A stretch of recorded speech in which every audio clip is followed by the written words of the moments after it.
Okay, let's begin. I am Omar Ashour, and I am very, very pleased to moderate and chair this session on state and non-state actors, specifically armed non-state actors. And I am joined here by a distinguished panel of speakers, scholars, thinkers, and politicians, a very mixed panel. I shall start with the distinguished speakers on my right, who will give us a generic overview of armed non-state actors in the region, and then with the distinguished speakers on my left, who will speak more generically, but also tailor it a bit in a peculiar way on specific countries and experiences that they will kindly share with us. So I'll start with Joseph Bahout, who is a visiting scholar and is in the Middle East program of the Carnegie Endowment for International Peace, and has been recently a senior consultant for the French President Emmanuel Macron. He can tell us about his experiences traveling around with Macron.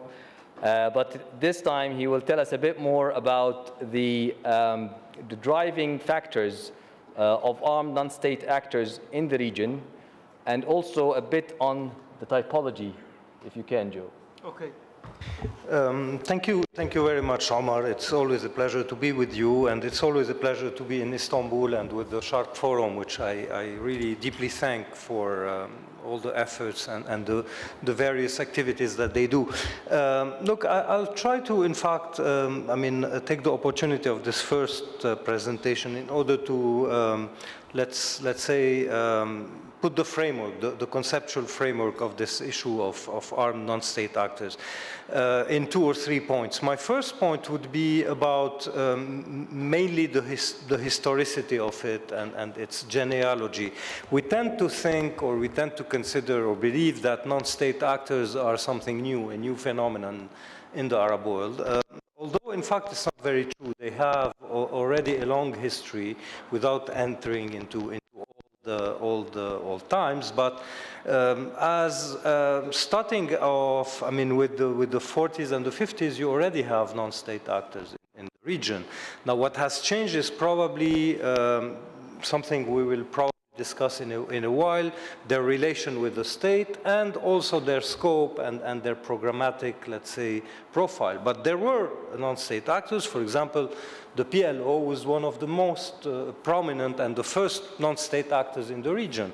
The FLN in Algeria, the National Liberation Front in Algeria was a non-state actor. These non-state actors, the first wave, let's say, the first generation of non-state actors, were mainly liberation movements / guerrilla movements that were, in fact, very statist, that they were very state-oriented on both sides. First of all, they were aiming to establish a state or to take over a state or to create a state. And second, they were tied to a state apparatus in a way or another. Then you have the second wave of non-state actors that are more resemblant to what Hezbollah has become, maybe to the Taliban movement or etc. So they are, in fact, non-state actors created by states or inspired and helped by state. Hezbollah is created by the nexus of Iranian and Syrian strategy in the region in the aftermath of the Israeli invasion of Lebanon in 1982, but they become a non-state actor that has an existence of its own. And then you have the third wave, which is today what is on the radar, occupying most, the biggest space on the radar, organizations like Al-Qaeda or ISIS or others that are completely non-state actors, that are completely spontaneous, faceless. It's very difficult to know exactly their organization and etc. For example, if you compare with the PLO or others, PLO has a very identified figure, Yasser Arafat Abu Ammar. We knew where he was sitting, we knew his phone number, we knew his fax number, whereby today Al-Qaeda or ISIS are completely aterritorialized non-state actors. This is the first point. The second one, I won't get too much into it because probably my neighbor on the right will get into it. non-state actors tell us also a lot about the state nature, I mean, in background or in contradiction.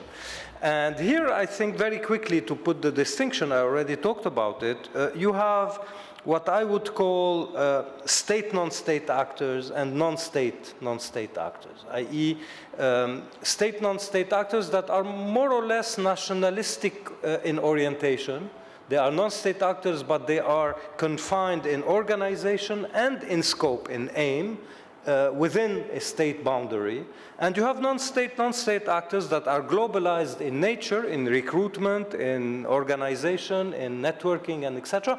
And also non-statist in their goal, aim, scope, and etc. Global jihadism, etc., etc. So this is also the second, let's say, nuance. With something interesting in the Arab world, and probably Basheer will talk about it, you have increasingly, and maybe I'm impacted by my Lebanese experience, you have something which is very fascinating, a kind of drift of non-state actors becoming more and more statist in nature, like Hezbollah, which is becoming a state, in fact, in a parallel state, and the Lebanese state, which is becoming increasingly a non-state state, in fact. So you have this kind of chiasm between state and non-state actors, each one replacing the other in its performance. Now, the third point, which is, I think, very important, is this question of identity politics. How far, and probably people on the left of the panel will talk about that, how far non-state actors are rooted in identity politics? I tend to believe that this is a consequence and not a cause, i.e. non-state actors don't start as identity-driven actors. They are mainly political actors, but the mode of recruitment, mobilization, and action drives them towards something like identity politics. Here I take the example of Hezbollah and other Iranian proxies in the war of Syria. When Hezbollah entered the war of Syria, it entered it for geopolitical reasons. But while you have to recruit for that, while you have to mobilize for that, the discourse you use, the software you use, and Hassan Nasrallah used it starting, starting with probably 2012, 2013, is becoming more and more sectarian in order to recruit, mobilize, and etc., using the takfiri theme, even sometimes millenarist thematics like the return of the Mahdi, and etc.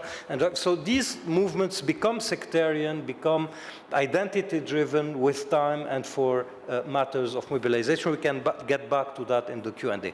The last point, and the first point, which is also very interesting, is the future of these non-state actors, i.e. the question of their integration or not, the degree of not of their statehoodness with time. How to cope with these organizations, how to deal with them. Here, the comparative examples are very interesting, for example, with Ireland and elsewhere, South Africa maybe, in other parts of the world. And here again, I will take as a pattern and stop at this point, the example of Hezbollah, which is very interesting. In fact, if you look at the trajectory of Hezbollah starting, after 82, 85, the conception, the inception, and today, you have the gradation and the transformation or the passing of Hezbollah from a movement that is against the state, then a movement after the Ta'if agreement, which is in parallel of the state, with more or less an acquiescence of the state, and then a movement that is above the state after 2005, the killing of Rafiq Hariri and etc. And today, probably the drifting of Hezbollah towards something that is a movement which is the state, or which is completely confused with the state. And I think that this kind of fluidity is something important. I don't want to talk about Hezbollah per se, but just to say that these movements are fluid in nature, the relation with the state is fluid in nature, and it's important to apprehend them in a dynamic way and not only in a static way. I'll stop at this point. Thank you. Thank you very much, Joe, for that. You're making me enjoying asking questions than giving answers, so it's for a change. So if you take an overview, basically from the 50s, the difference is that you have a change in the capacities, change in the legitimacy, and change in the market. There is an actual market for armed non-state actors that they can operate to. Mm-hmm. But also we have changes in state responses to them. And this is where I go to Dr. Basheer Nafi, who is going to tell us a bit about the state crisis in the Middle East that created that kind of market and environment for armed non-state actors. Dr. Basheer Nafi, it doesn't need an introduction, but the Senior Associate Fellow in Al-Sharq Forum. Assalamu alaikum wa as'adullah sabahakum. Peace be upon you.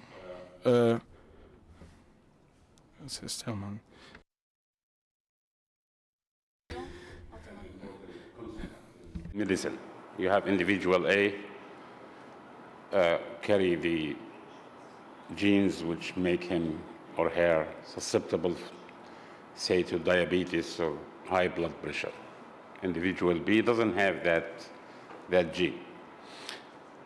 Under specific circumstances, most likely, individual A will develop diabetes or high blood pressure. Individual B wouldn't do that, wouldn't develop that illness. Is not susceptible to the diabetes or high blood pressure. I think the state in the Middle East was born from the very beginning with a high degree of susceptibility to failure, to collapse, and to disintegration. Look, for example, at the situation at the moment in Syria, in Yemen, in Libya, in Iraq, even in Lebanon, where the country almost standing on the brink. There are three major factors, I believe, structurally, defects which contributed to the situation, to the crisis of the state in the Middle East. The first one is the maximization of power of the state. And this, I think, started from the very beginning of modernization in the mid-19th century. The transformation of the state and the state-society relationship in the Middle East from the traditional state society into the modern, centralized, sovereign, pervasive state happened not as a result of social change, a change in the class situation, industrialization, or so forth. Happened by the decision of a smaller group of modernizing elite or by colonial officials in the country, in the countries which fell a bit earlier to the European colonization.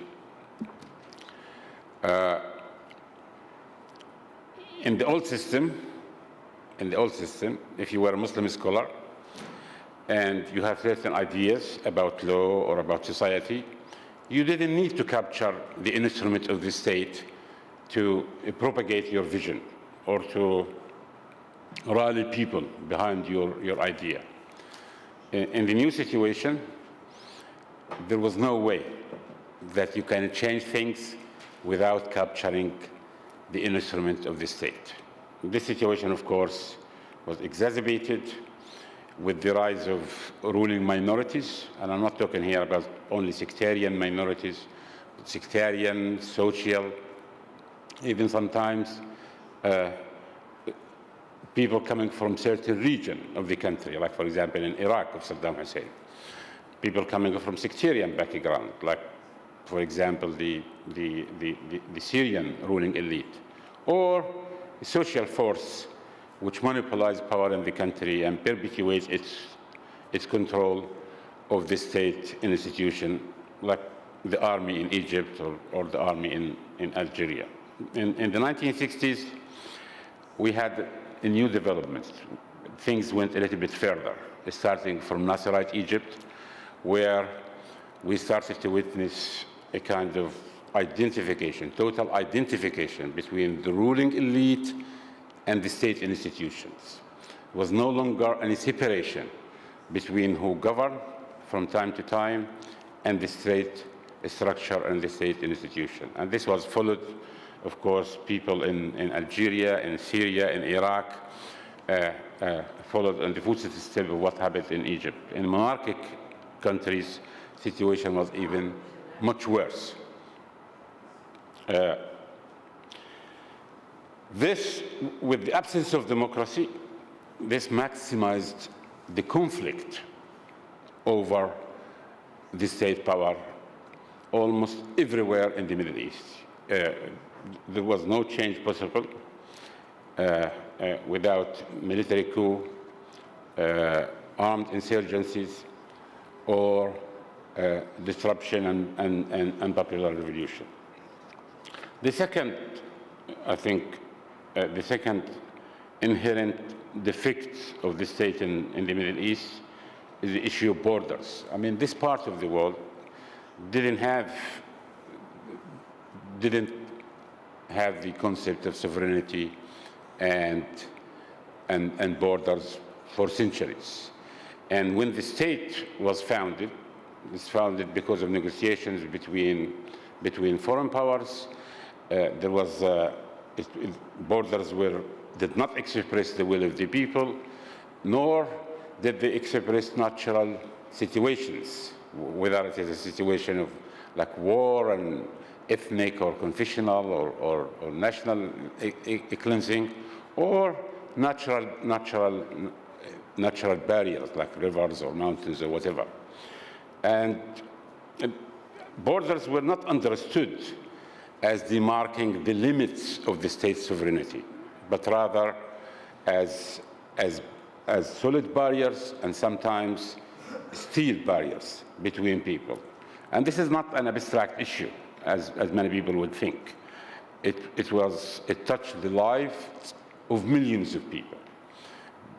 Shammar, for example, is divided, the Shammar tribe is dividing between, you could be like a member of the Shammar tribe with Iraqi nationality, and your auntie or your uncle is with the Syrian passport. And for years, there was no movement possible between the Iraqis side of the border and the Syrian side of the borders. For years, haven't been any movement allowed between Western Algeria and Morocco. The people of Sinai, northern Sinai, and marginalized and excluded people in Egypt, they have a strong kinship with people of southern Palestine rather than the Egyptian valley.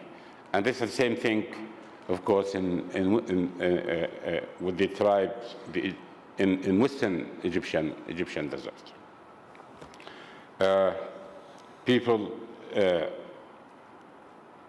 This of course undermined sense of loyalty to the state, and the people believe that the state is working on their behalf and for their own benefit. The third and the most important is the way nations were built, the way sense of nationness was instilled in these countries. I mean, the story of King Faisal and his realization that he wasn't able to rule Iraq without recreating a nation in Iraq is very well known. But in most cases, it was the state coercive power which was employed to create a nation and sense of nationness. And this, of course, resulted in the exclusion of huge chunks of the people. It created the Kurdish issue in Iraq, in Syria, in Turkey and Iran. It created a problem about the relationship between the Shiite of Iran and the Shiite shrines in Iraq, and so forth. Nations were not built by consent, were not built by consensus, but I mean, like, we are here in Turkey, where most of these things started, of course. And many of you know how the new Turkish language was enforced in the country, how people in many areas of Turkey were forced to change their names and their family names, situation, Arab nationalism, of the Iraqi version was imposed by force in Iraq and resulted in the exclusion of a huge number of the Iraqi people. There are, of course, other manifestations of the state crisis, but unless these structural defects of the state institution in the Middle East are dealt with, unless we have a change, democratic change in the country, unless we realize that nations can only be built by consent, unless we have reconsideration of the meaning of borders, unless the state, the ruling classes will be answerable to the will of the majority of the people, I don't think there will be any hope for stability or for a solution of the situation which allowed non-state actors to flourish all over the Middle East. Thank you. Thank you, Basheer. Now I'll move from state to society and ask Sinan Hatahat about the relationship between armed non-state actors and the communities in which they operate. Thank you, Omar. Well, this is a very interesting question, because in many cases we'd find that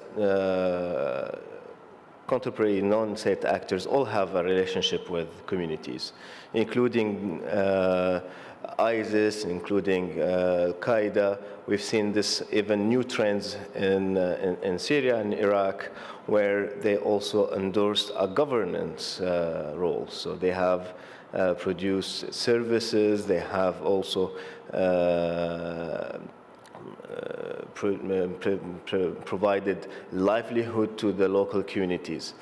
But why is this important? Because many experts say that if there is a connection, if there is a relationship between a local community and a non-state actors, this by default should impose on us the necessity of engaging these non-state actors into negotiations or into new arrangements. But we need to look more into the kind or the type of this relationship between these communities and the non-state actors. And we will find that it is different in how it is shaped.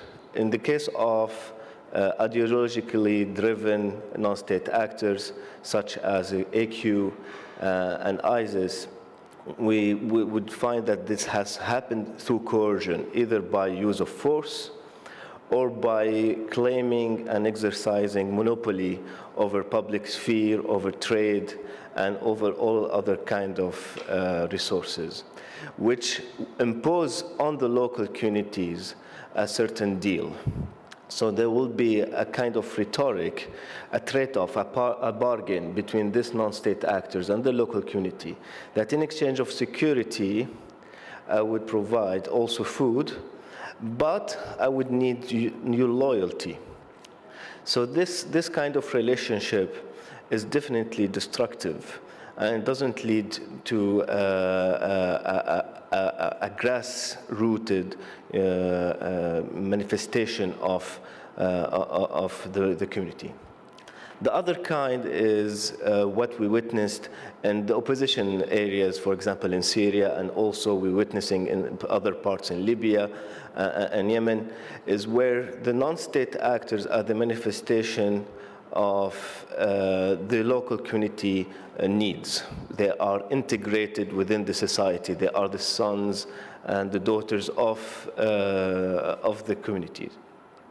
But even that, we still have to be very careful if you to how to deal with it, because in cases if these groups grow too powerful and claim in their turns also monopoly over the local resources, they could very easily transform into clientism and will eventually also claim authority without legitimacy or without participation from the local community. But again, if we look at the real at the ground, so if we start to describe how these non-state actors are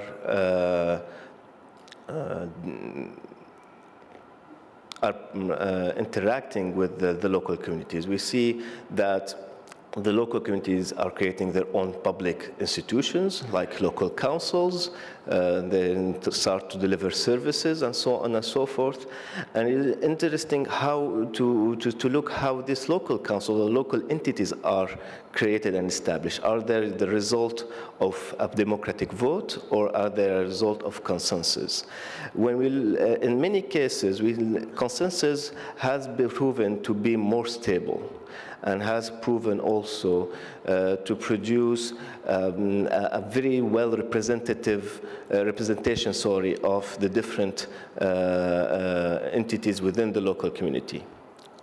But at the same time, once this is established, there is another problem that arises, which is accountability and also transparency.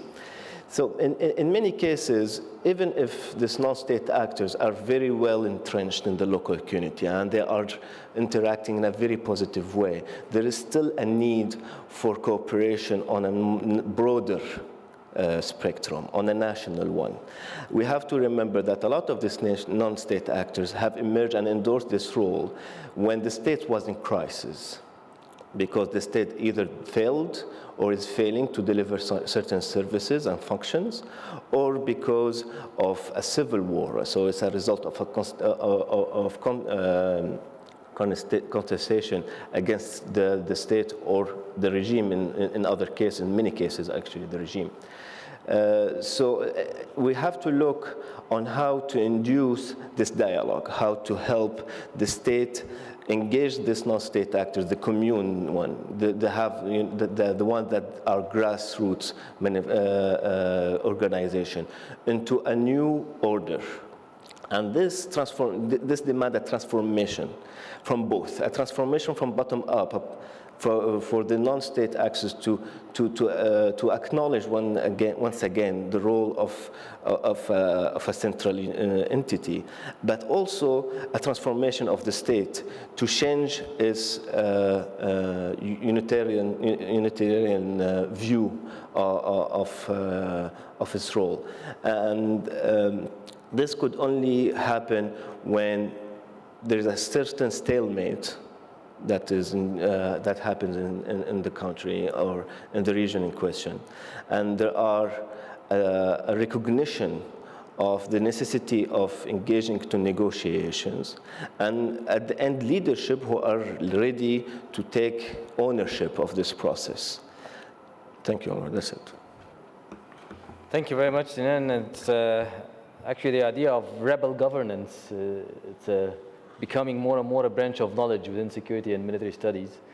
And it brings us back to what Joe have said, the idea of the non-state wanting to be the state, or taking the role of the state in an official capacity. So they build institutions via building on relationship with communities. So thank you for that. Now we'll move from the overview to the more depth view and go to the other side of the panel. So I'll start with Ronique Australis, who is a former commander in the MK, the armed wing of the ANC, but also the former Minister of Intelligence Services in South Africa. So he has both the hats of the state institution and the non-state actor who was challenging the state institutions at one point.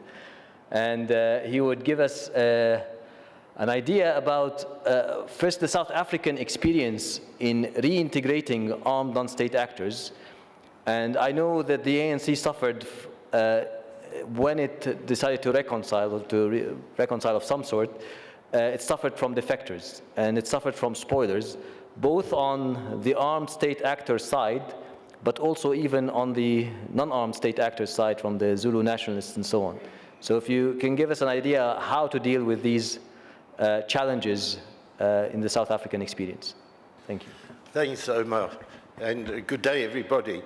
This morning, my brother Naim Gina made a point about why South Africa, the people of South Africa, have such a deep interest in this region. And the opening speaker made reference to the fact that back in the 40s already, one could even say the 30s, there were huge struggles, patriotic struggles throughout the region against the colonialists. One recalls the Palestinian Great Strike of the 30s, the Syrian people, etc. By the time South Africa gets to a point of embarking on armed struggle, and that's 1961, we had the privilege of receiving the solidarity of the Arab people, of the Maghreb, the Middle East even, before we received training facilities in the Soviet Union, China, Cuba. And I think everybody knows that Nelson Mandela was trained in Algeria. We had our first training bases were Egypt under Nasser and in Algeria. By the time the PLO were consigned to the Lebanon, we had begun to have training with the PLO under Arafat in the Lebanon. It was short-lived, given what happened in 1982. So there is that background. And of course, one can say, as the colonizers used to say, trying to keep the people of Africa, Asia down, that today's terrorist is tomorrow's freedom fighter who we accept. In the same way, today's non-state actor can be tomorrow's rulers, as certainly occurred in South Africa, which I'll get into. But the first point that I really want to emphasize is political. And for us, as we know from Clausewitz's famous dictum of military warfare coming out of the failures of diplomacy or politics, we had for years been involved in peaceful but very militant forms of struggle. And it's with the Sharpeville massacre that there's the change and the adoption of armed struggle as the only way that we could foresee change. And with that is a very, very special point that the political leadership of our armed struggle was sacrosanct. It had taken the decisions to form a military movement, and the cadres who were recruited accepted the discipline of the political leadership and the education throughout 30 years of armed struggle was a political orientation, which meant by the time we reach 1990, and for reasons we can't go into here, but where the regime, the white apartheid regime, was fearing a mass revolution, and its friend in the West were as well, the advice was negotiate, dialogue. And because we had a political approach, this was not for us a concession that was a betrayal, although there were some elements who believed so. But in the main, the cadre of our armed forces understood that political line that always had an orientation to the masses and mass struggle. So armed struggle was secondary. We weren't militarist. And then within the negotiations, what the ANC insisted on, it had to be, the dialogue had to be comprehensive. It had to involve all parties, big and small, not just the main players, and consultative. And that was the secret. Why we were able to get through such a phase with bombs going off from the spoilers, from those who wanted to torpedo such activity. We had the people on our side, we had minority groups on our side, civil society understood. The main drivers were the ANC and the regime. And that drove the process, and everybody got on board because of the openness, the transparency, and as I say, the reaching down to everybody. The issue of identity politics was there to some degree because the apartheid regime had attempted to divide and rule on the basis of black tribal groups' identity, and that amongst the whites as well, Indian minority, Muslim minority, etc. The federalist issue came up, but with us, the unitary state position won, and we were able to bring everybody who wanted federalism on board because we devolved power to the municipal level to a great degree. I wanted to get that through, so thanks for bearing with me to then say that on this basis, we were able to integrate and form a new inclusive defense, national defense force, which was composed from 6 state formations, and the main state formation being the apartheid state formation, 700,000 troops and so on.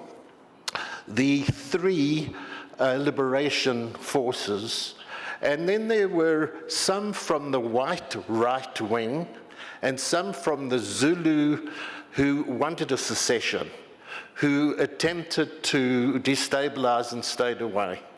But we went through the process. I'll just quickly recount. The steps were the coming together, a similar dialogue amongst the military forces that mirrored what was happening at the political level. We had to have a very strict personnel register to make sure that people weren't coming on board who had never served in the military and wanted to come on board because they wanted to get a job, or they were being pushed there by political parties. So it starts with what was called the CPR, Comprehensive Personnel Register. We then gave the option to people who did not want to remain in khaki, in the military. And we had to make it attractive because we didn't want a huge military. So we had a demobilization process in which quite a handsome amount of funds were given to those who wanted to demobilize, and then a training program so that they could find a job in civil society. They found vocation there, and not simply take their AK-47s and become criminals. Those who remained then had to go through an integration process, a retraining process. They had to accept that it was a national army that was going to be non-politically partisan. So it was a new ethos, a new professionalism of defending the sovereignty of the country, upholding the Constitution, and not being involved as private army factions for political groupings. And we, on that basis, had a civil education program with the military to understand our Constitution and so on. That was the basis for the success. The issue of representativity was important because from the regular forces of the state, this is where they had their pilots, their naval commanders. We, as a non-state formation, didn't have a navy and an air force, etc. And we had to ensure that some of our people had that kind of training, that we weren't swamped by white generals leading black forces, which is what the apartheid architects actually had a vision of, that South Africa would have a black army with white troops. So we were able to outmaneuver them in that sense. And then for the criminal elements, we had the TRC process, the Truth and Reconciliation process. They had to go through that and admit their crimes. And on that basis, those who were still interested in being involved in the armed forces could then be reintegrated. That's the basic method and model of South Africa, and certainly it's worked pretty well in fact, very well indeed to the state. Thank you very much. Fascinating. It's a kind of a classic DDR process with a new identity given to legitimate it. In a sense, the professional identity, the reconciliatory identity. But I have tens of questions, but maybe later on I'll have to ask you that. I'll move on to Erika Gaston, who is a fellow in the Global Public Policy Institute. And she works on Afghanistan, Iraq, and Syria. And I have an Afghan question specifically, the case of the Taliban, an armed non-state actors who was on the verge of collapse in 2003, 2004, more or less almost done. And then now, 2018, after lots of fortune spent, blood spent, the Taliban is somewhere between 50% to 60% between exerting influence in some region of Afghanistan to total control of others. A big question mark. How an armed non-state actors on the verge of collapse re-rising again from the ashes. Great, thanks. Yeah, I had planned to share a little bit of the findings from our Iraq research, but I'm happy to take Afghanistan questions too, and I'll try and improvise on the spot and weave the two together a bit. So to take Afghanistan first, I mean, yeah, exactly, the Taliban or other non-state armed opposition groups, arguably in control of 40% of the territory, another 20 to 30% contested. Obviously, it's not just the Taliban. Partly, there's multiple Talibans. There's local ones. There's a lot of divisions, some that are more controlled by Pakistan. Anyway, there's huge diversity, and there's been increasing fragmentation. So one thing you could ask is which Taliban? There's also the Islamic State, which has emerged in Afghanistan. There's the Haqqani network, which is unclear status right now. So all of these different armed groups has created tremendous pressure, and the discussion right now is not just how did they get in control, but can you kind of reconcile them? So there's yet again discussions about a peace deal, or at least there's talks about talking, which has been the case for a number of years. And I would argue that the challenge, so one challenge, of course, is how do you bring all of these different actors into the state or in reconciliation with the state if you are actually able to get a peace deal? Do you give the Taliban positions in the army, sort of the demobilization and reintegration discussions that you talked about? What do you do with all of these fighters? But I would argue that an equal challenge for the Afghan government is not just what do you do with all of these opposition actors, but what do you do with your own fragmented and often fighting and at odds pro-government forces. Because as much as there's been this large project of trying to strengthen the Afghan state and increase the state's monopoly on control, which hasn't worked, there's been a sort of demonopolization of authority and equal decentralizing tendencies. So all of the different warlords and forces that were briefly united together in the Bonn Agreement in 2002 and formed the body of the Afghan state, increasingly have been sort of rearming, getting their own militias, some of them deputized as sort of quasi-state local forces, some of them on their own, some of them criminal networks. So a real challenge for the Afghan state is not just how do you get the armed opposition actors under control in any peace talks, but how do you get all of these other strong men and power brokers back under control and acting in the interest of the state. I'll connect that just a little bit, if change tracks, to some of the challenge in Iraq, because while the situation is very different, in some way the challenge is similar, and that is the challenge that's presented by this level of fragmentation and by trying to get all of these different actors under the control of the state, and different strategies and approaches to that.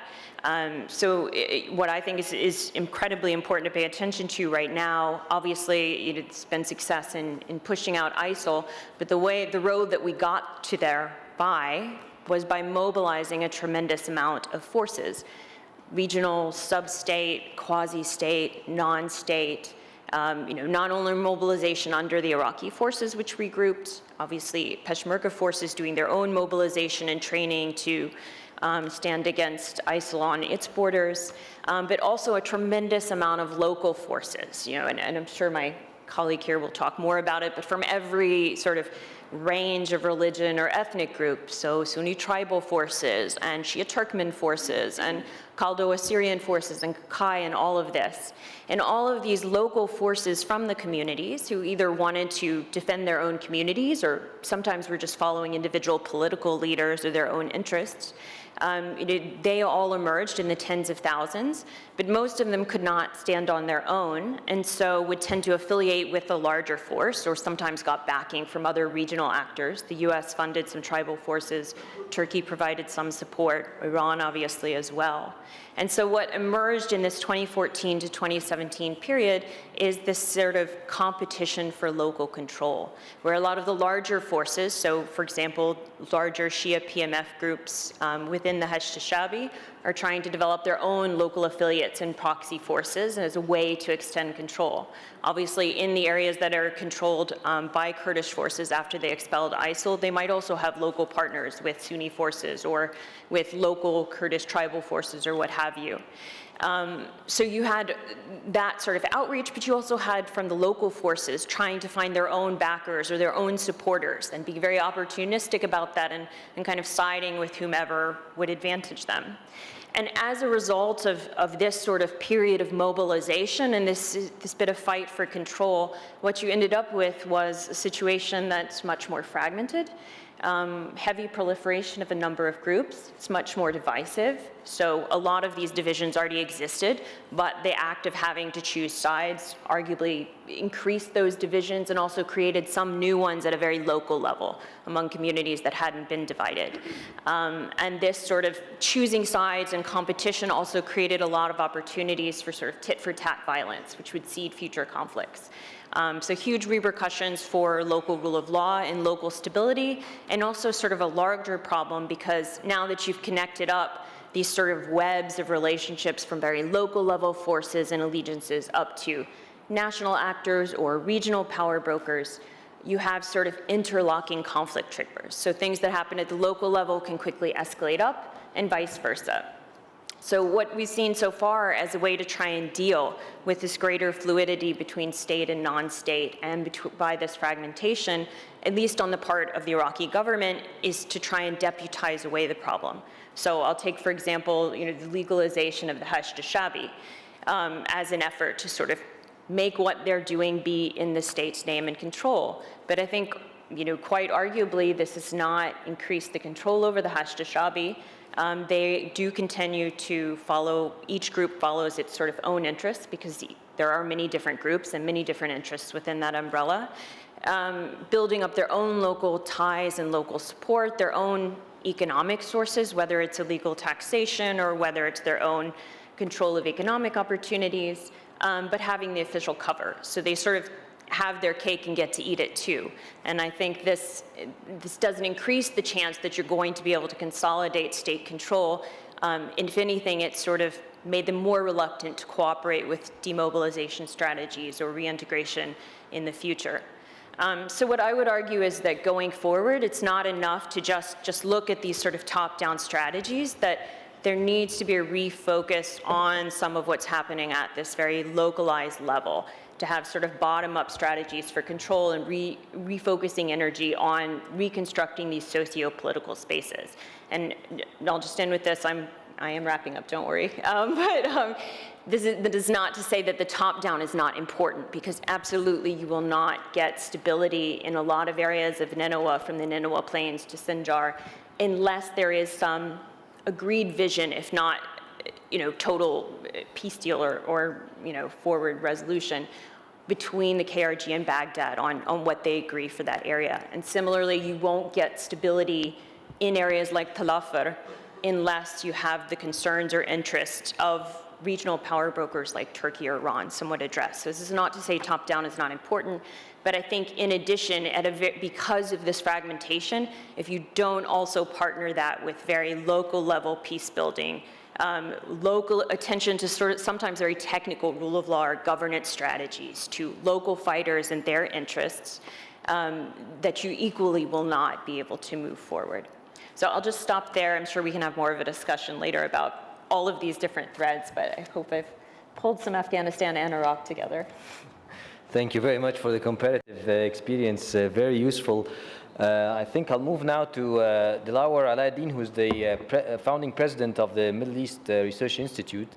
And the main question is about security restructuring and how you can have a security structure supportive of the reintegration of armed non-state actors. And if you can reflect a bit on perhaps the Kurdistan experience. Thank you.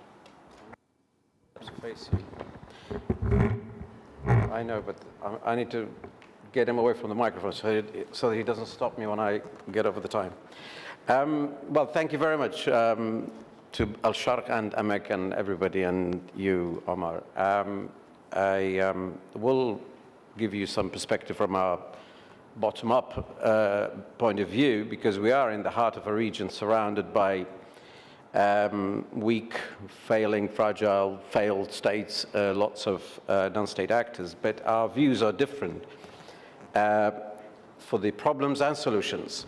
The biggest problem I see, or we see, is that actually it is in the mind of the policymakers in Washington, in European capitals, in Middle East capitals, and so on. When they look at the region in a very sentimental way, they think about the structure and the good old Middle East order of the Cold War days, when the entire area were run by rigid structures, security structures, rigid regimes, and client regimes, and ignoring, obviously, the fact that they were very shaky on the ground, where they polarized communities, and they failed to invest in nation building and state building. And the problem here is that, first of all, very often people think about non-state actors as a new phenomenon because they are fixed about the old order, as if it's something that happened since the so-called Arab Spring. But actually, it goes way back. If anything, it's the state and the nation-state concept was new and alien to the region. For hundreds of years, we never had this. Go back, we're now in Istanbul, go back to the Ottoman days. Non-state actors were there, tribes were there, they were integrated, and part of the security structure, part of the governing structure, and there were enough devolution of power so that people never needed to resort to actually resort to arms against the entire empire in order to get their rights, although they still did from time to time. So the state structure and the state concept that was brought in from the West to the region failed because of the obvious reasons that I mentioned. And we need to rethink that. It's not like the status quo or what we've reached, the status we are in is wrong or bad. It's actually a consequence of centuries of lack of investment in nation building and in citizenship. And importantly, people think of it as a transient thing. No, take it from me, accept it. Non-state actors are here to stay. So factor them into your solution in the future. Factor them into your policies. When you start designing a roadmap for the future, try to think of a scaffolding that has all the local state, non-state actors, sub-state actors, de facto states, and all of the ones that you do not want to recognize. People's eyes are fixed on borders, but locally we are not. These borders mean little when the regimes are not right. And legitimacy, who gives legitimacy? It's not the international community that gives legitimacy to state or non-state actors. They are legitimate when they're at home. They acquire their social legitimacy well before the state gives them that. And of course, they acquire legal legitimacy by time when they are there, when they institutionalize themselves. If you ignore them for long enough, they institutionalize themselves in their own way, and they would weaken the state. Very often they are products of weak states, but they can also weaken the state. So you better institutionalize them within the state. Institutionalize the devolution of power and the security structure so that they are part of the system. And they do move. The Baathists were non-state actors. They went to power, they became state in both Syria and Iraq. When they were removed, they became non-state actors, and they went all the way to being terrorists. And what happens to them after that, after you defeat terrorists? They come back to the system. They are now back in Iraq. In the election, they will go back to the parliament, and they are the same people. So you have to accept that this is not a transient phenomenon that goes away. No, they are here to stay, and they are stronger than the state. And when they are at home, they are legitimate. They are not proxies. There are diverse groups of legitimate, bad, good, and so on. And simplistically, when you look at it top down, you say, let me tell where the bad from the good and from the ugly, and then let me design a simple policy so that we get rid of them. No. A, you can't get rid of them like that. B, they are not all bad and good, and there is no such thing as proxy or non-proxy. They are proxy when they follow the agenda of regional powers, and when they fight away from home, and when they leave their communities. But actually go to their communities, you find that they are an important part of the governing system. They have influence over decision making, they are providing services, they are providing security, they make people feel safe when the state cannot provide that. So for you to think of all of them as proxies, this is where you go wrong. That simplistic approach will not help. What you need is this. You need to invest in state building, institutionalization, devolve power, let them have a say. And of course, when you do that, you have to accept that the longer you keep the state, the center, fragile, and the longer you deny their existence in that way, the longer you have problems. Now, I'll tell you how we fail to solve our problems and how you can learn from this. Back in the 60s, well, the Kurdish non-state actors have been there since the 30s, the 20s, 30s, and before that.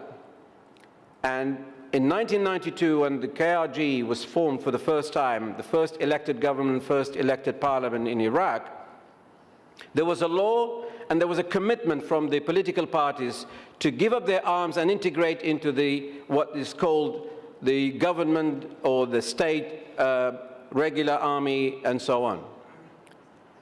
And in 2003, there was an Iraqi, or 2005, after the regime change, there was a constitution that prevented the formation of any non-state actors.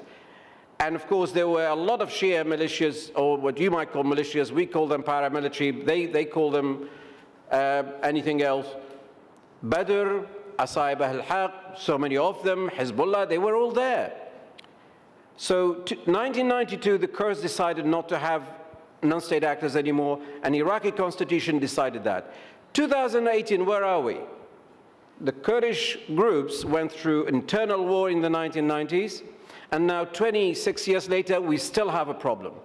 Yes, about 14 brigades are unified under the Ministry of Peshmerga, which is the state equivalent of the Ministry of Defense, and we still have growing armies that are politically affiliated. We failed to make them, to integrate them, to disarm them, to integrate them, and then solve our problem. What about in the rest of Iraq?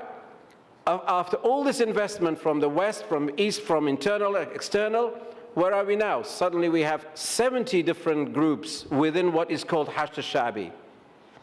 And getting worse, because we are now polarizing the society so much that even the smaller minorities like Christians, Yazidis, Kakis, Shabaks, all of them are militarized, polarized with diverse groups or influences right, left, and center. So we've not only failed in Iraq to integrate them into the Iraqi army itself disappeared in the face of a challenge of ISIS.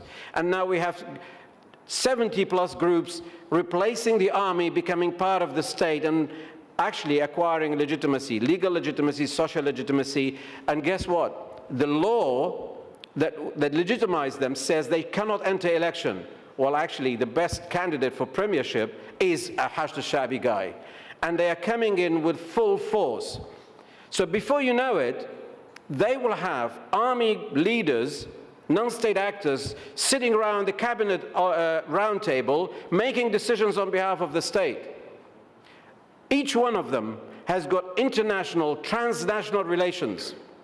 Each one of them has its own economy and its own way of tapping into the state economy.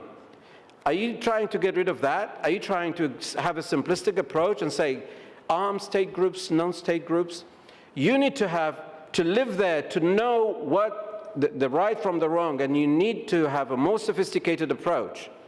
You need to be sensitive to the complexity, to the culture, to the history, to the dynamics, to the regional power influences, to the local influences, before you start designing a roadmap.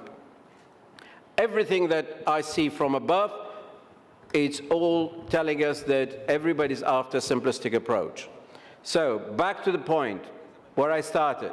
Rule of law, good governance, nation building, state building, institutionalization, devolve power, trust them. Iraq is designed to be a federal state. Guess what? 15 years after the Constitution, or 13 years after the Constitution, is still an asymmetrical federal system where only the Kurds enjoy a federal status. Everybody else is crying for it, and Baghdad and the rest of the community prevent that federalization. What will work is a strong center, but a strong periphery too. A strong federal devolution. Everybody needs to feel the ownership of decision-making process, of power, of their own destiny. This is where I stop. Thank you. Thank you very much, Dlawer. Fascinating, especially on one end, the contrast between the Iraqi experience and the South African experience. And I guess here, leadership really matters. It can take you into civil war nightmarish scenarios, or reconciliatory, despite whatever criticism you may have, reconciliatory building institutional integration, reintegrational scenarios. So we have about 15 minutes now, and I'll open the floor for questions and answers, and I have a very eager hand over there, so please go ahead. Gentlemen, please.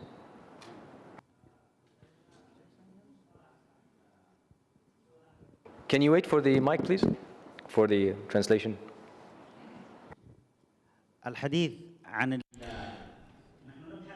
We look for non-state actors.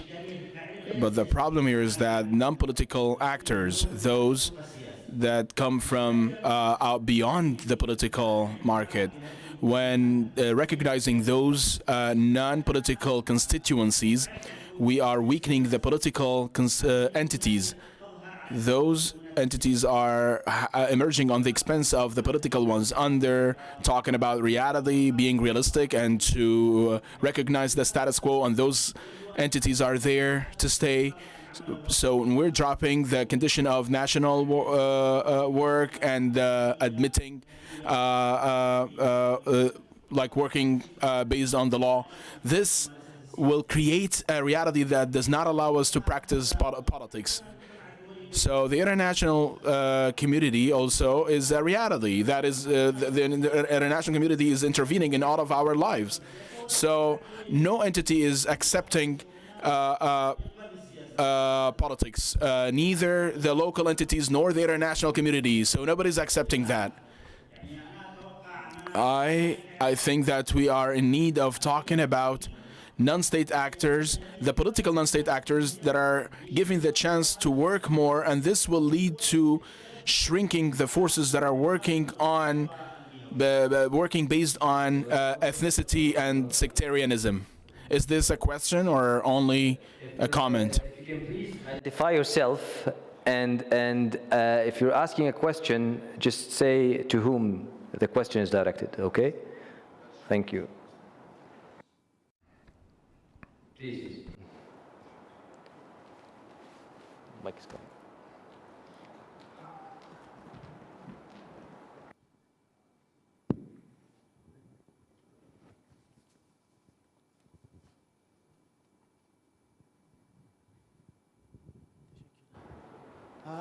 If I may, I just want to come up with some contribution to what the panelists said. It is not a question, so very briefly. since it was discussed, particularly with the lady has very clearly opened it up to us that there are role player, non-state role player like Ashour, Shabi, Daesh, and so on. I would come with some point that when we are talking about non-state role player, then how we can categorize them? To my understanding, well, we see that there are, for example, Kurdish movements, and there is, for example, Daesh movement, right? So to better perceive the non-state role player, we can categorize them to those who has omatic approach and non-omatic approach. What I mean with omatic approach, those pan-Islamists who are looking for creating the ummah after what they say that it is abolished after the destruction of the Ottoman Empire.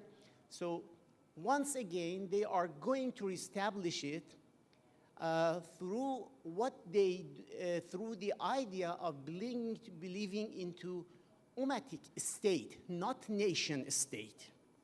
If we come to this point, that nowadays, the major role players of non-state role players, of course, there are Kurdish, for example, but there are also the major part are those have a pan-Islamic approach in order to create the ummah, which I call them ummatic role player non-state. Just this was a very little point I wanted to clear up in line with what the lady has explained clearly to us. Thank you.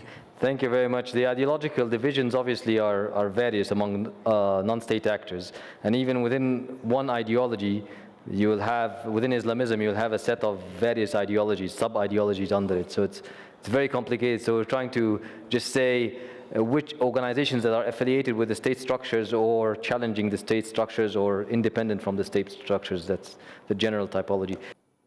There's two questions here, and there's one question there. So can we start from here and then we go back?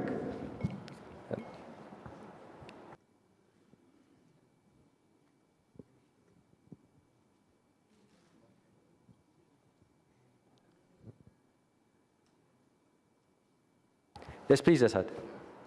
Very quickly, most of the panelists addressed the issue of if I can call them national non-state actors. One of the major challenges that we're facing today in parts of the region is foreign non-state actors. So how would that add to the dynamic? DDR doesn't work with foreign non-state actors in the nation itself. So how would you deal then with foreign non-state actors, and how can you disband them? I would probably ask this question to both Joe and Dlawer. Please. Yeah, I think this is the challenge of exactly this, the distinction between what I called, and I think it has to do with the former remark, I mean, state non-state actors and non-state non-state actors. Now, not always non-state actors are foreign actors. They could be local, but having a global transnational ambition. And here, a small caveat, without entering into really, I mean, a lot of nuances, because it's endless, as you said, but it's not always religious. I mean, the non-state actors or the globalist non-state actors are not only religious. They are religious today because we are tackling with the Arab reality or the Muslim reality and etc. But, I mean, a Trotskyist movement in Latin America or in Africa in the 70s was also a globalist non-state actors, local, not foreign. Now, what you are tackling, what you are, I think, talking about is within some of the organizations, be them non-state actor or state non-state actors, it's becoming very complicated, where you have a foreign fighters contingent. I mean, people coming from Tunisia to Syria, from Belgium to Iraq, or et cetera, et cetera. I agree with you that the challenge here is how to deal with that. I mean, besides the security answer for that, I don't see much of it. I think that probably the social political answer to this challenge has to do with the source country, not with the recipient country. I think that what you are raising is the question which for me as a binational, political analyst is fascinating. I think that when I ask myself the question, what drives a young Frenchman or a Belgian man from Brussels or from the suburbs of Paris to go and die in Raqqa or elsewhere, is not what is happening in Raqqa, is what is not happening or what is badly happening in the suburbs of France or in Belgium. So I think that this raises the question of the society, the exporter society and not the importer society. This is the answer that I can have for a very complicated question. It's a simplistic answer, but I'm sorry. It's not simplistic at all. There are the push factors and the pull factors, and ideology here may matter, but just there's been a lot of work that's done on foreign fighters and the attractions and the disattractions for them. And perhaps one of the very fascinating cases was the Spanish Civil War. More than 40,000 were on the Republican side, another 20,000 on the nationalist side. So overall 60,000 foreign fighters in a country that is not that large in terms of the population at that time. And the disintegration of that and how the French, the Americans, the Canadians and the Brits dealt with this phenomenon was quite fascinating and has a lot of reference to the Syrian case today. I have another question here, sorry. Mohammed Sabri from Yemen. I have two comments and one question for Dr. Basheer, please. The talk about non-state actors has two parts of a problem. And there's no problem with a non-state actor, civilian, that is playing their role normally and they are committed to law and committed to normal life to express their opinions. There's no problem with that. And we're talking from the experience, our experience in Yemen. We have two problems with non-state actors. The first problem is related to politics, that they entered politics and entered with arms, and they replaced the state army with the militias, and they used the belongingness to the groups. This phenomenon is the essence of the problem with non-state actors in the current time. The panelists all mentioned, and the last doctor that mentioned how to understand our societies, just to give room for pluralism and understanding.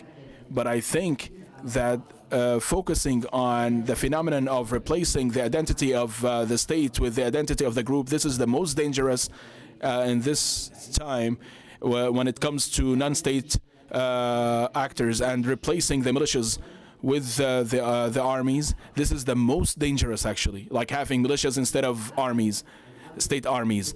Now, this should be considered because here is the problem. All of our destruction and all of our problems comes from there. The question for Dr. Basheer, I don't know if maybe I didn't get the idea, but I understood that the Nasri age or the rule of Ba'ath or Saddam were the ones that created the state destructive actors. That's how I understood, Dr. Basheer. I don't know, I'm not sure. Maybe I didn't understand correctly. I mean, that era or that age with all of its problems and mistakes, but the concept of the national state, we were brought up on those experiences. Now, the situation in Iraq. What is the state in Iraq after toppling Ba'ath rule? Please, more clarification so that there will be no mixing between the regimes we agree or disagree with, and analyzing the current situation to come up with a solution. Shall I answer in Arabic?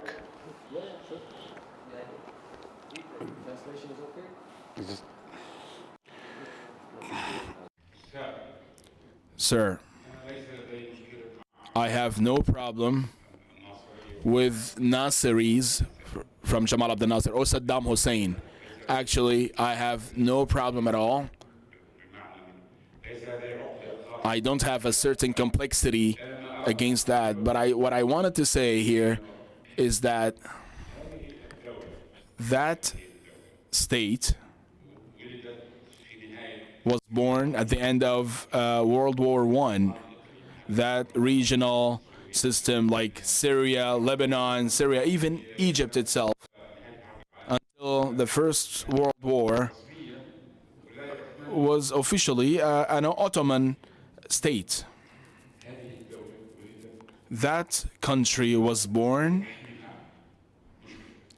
with a problem inside it.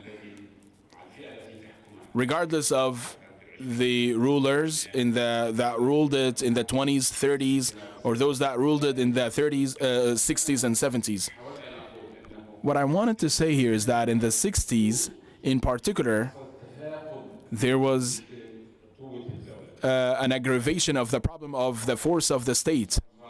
When there was a reconciliation between Abdel Nasser and the leftists at the beginning of the 60s, right after the separation between Syria and Egypt, and the leftists that entered the Nasseris, they were ideological, and there was acceleration of the socialist transition in Egypt, and that the Egyptian bureaucracy is not responsive, and we need to restructure the state institution in Egypt. That was the thing that led at the end that the distance disappeared between the ruling people and the state body. In the modern state,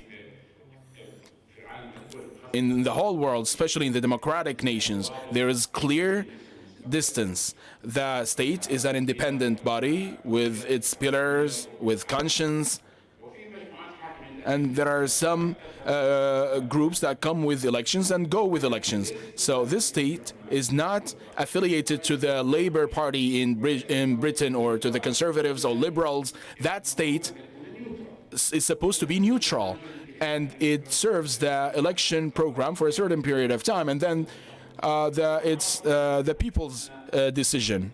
In the Arab country, after the Syrian revolution, and I started hearing about hearing from some decent people from Brussels and all officials within Obama administration, they were saying we must not repeat the mistake.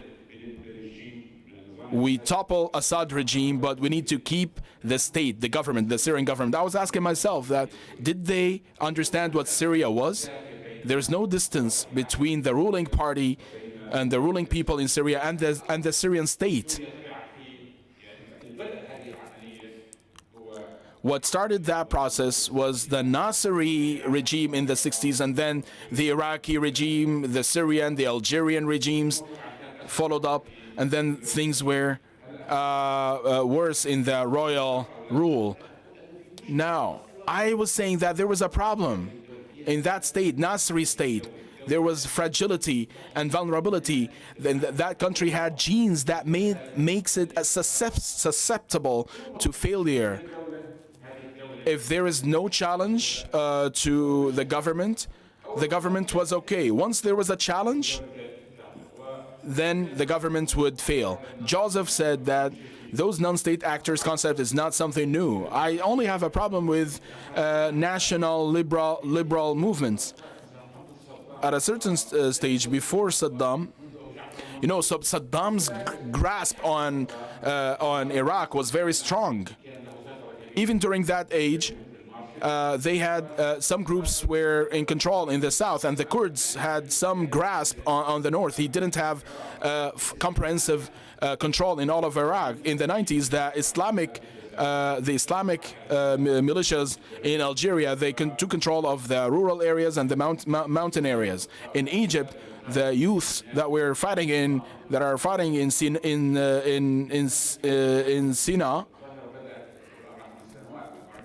that phenomenon happened 5 years ago. Where some people thought that they started 5 years ago. No, they started like over 20 years ago in different forms and ideologies, and most of them come from 5 main tribes from the north of Sinai. And they have like kinship relationships. Like some relatives, they have some relatives on the other side in Palestine. So there are 3 structural main problems that I listed for that state. Unless we deal with that, there is no solution at all, unfortunately. Thank you. It's a mystic note. We ran out of time, so I don't know if I should stop on pessimism or should I try. If you have an optimistic question, just one last question, and then we will stop it here. So I apologize for the ones who didn't have a chance. So can we give it to this gentleman, and then we'll stop here. Thank you. My question is to, my name is Samuel Dablan. I'm from the Surfo Studies Center. My question is to Mr. Dlawer.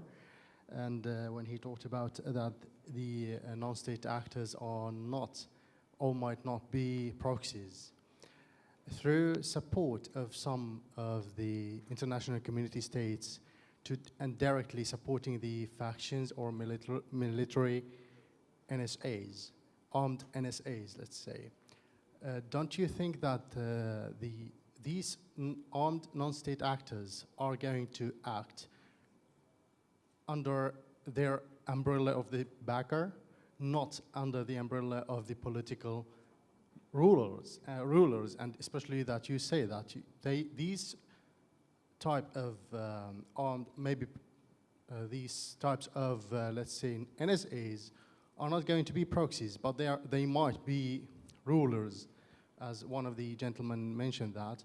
So don't you think that they are going to cause a problem in the future? Do you think that not compliance with the political goals is not a problem? Thank you. Well, I hope I understood your question. I'm going to address it with the word proxy in the middle. I think we have to be careful about generalizing that word.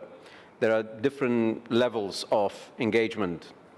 There is this proxy at one extreme, there's partnership, there's mutually beneficial strategic partnership or temporary partnership, and so on. So where do you draw the lines? One thing I'm sure of is that all of these local actors, non-state actors, have sufficient command over their own independence.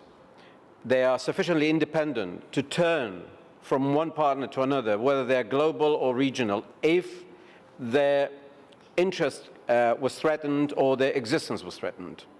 And we've seen a lot of that in northern Syria, for example, in Iraq, across the board.